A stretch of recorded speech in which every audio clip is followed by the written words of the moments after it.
South Africa is a global leader in wildlife conservation. This land of rich biodiversity draws visitors from across the world.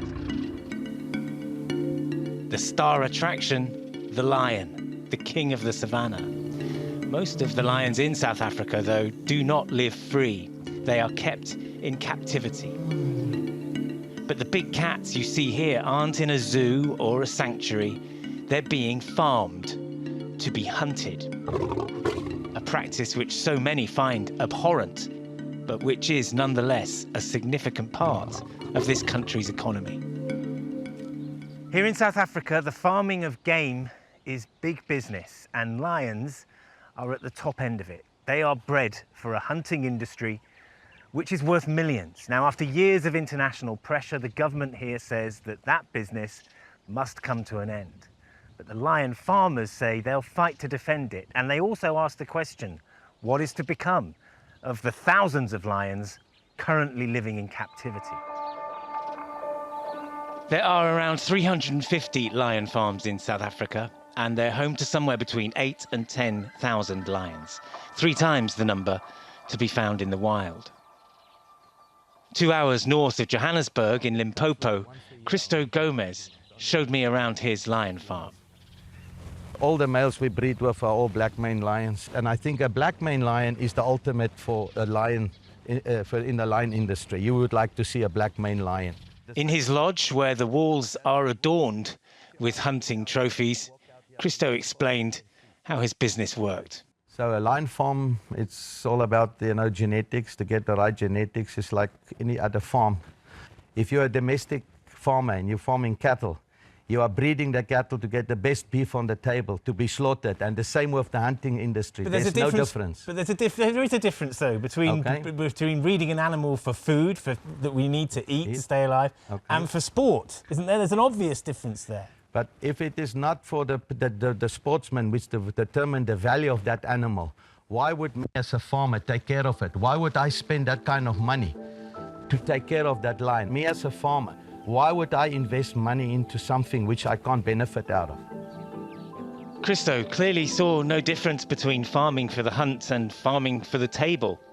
Out in his enclosures, we talked about pricing. So the cubs that these lions produce, how much would I pay to hunt one of them? $25,000 to $30,000.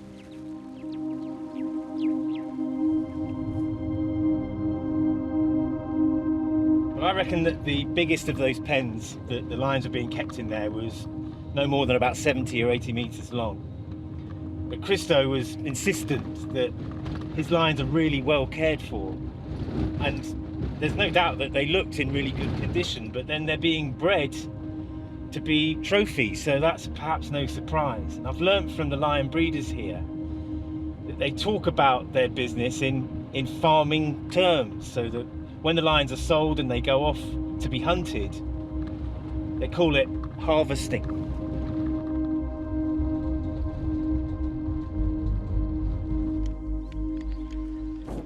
Christo gave us this video of one of his lions being hunted. The animal is transported to a fenced-off area of around 10 square kilometres, where it is left to roam for several days. The client is accompanied by a professional hunter. They move on foot, and the lion is shot with a high-powered rifle. You want me to take you? The fact that lions have been bred to be killed, we've sanctioned it as a country, and that we've thought that it was all right. The entire world is up in arms against it, and I think it gives the country such a bad reputation. It's just not something that we should be doing. International opprobrium and widespread domestic protest against the farming of lions for the hunt prompted the government to approve a programme for the voluntary closure of the lion farms, with one suggestion being that they're turned into safe havens where captive bred lions live out their lives with as little human contact as possible. But the lion farmers are being offered no financial compensation for closing their businesses. And even the anti-hunting campaigners concede that the proposal is unrealistic. The elephant in the room for me that nobody wants to speak about, these guys have been conducting a legal business. It was sanctioned by the government. It was helped to thrive by the government. Now all of a sudden the government says, no guys, you can't do this anymore. They're not going to go into the night quietly. The idea of repurposing does not sit well with breeders like Christo. Your only solution is that lion farming continues. You don't see, you couldn't turn into a lion sanctuary, for example. I'm not interested in that because there's no money in it. I only take care of something if it pays for himself. And I think that's the motto of any other farmer, any other person running a business. If they can't be accommodated in sanctuaries, outcomes for the captive lions look bleak. So compensation for the lion breeders and farmers is a first step, but then you've got the next big issue, which is what are you going to do with all the lions that they've been breeding? Let's see what numbers we've got and if they can be accommodated anywhere. And if not, then hard as it is, for me, I kind of come from the stance, as I said, that they were bred to be killed. So do you want them killed in a horrible hunt, which they normally suffer, or a clean, quick euthanasia, which is kinder? The ears are from long-term fly strike, where the flies have eaten away. The other question stalking the industry is how these lions are reared.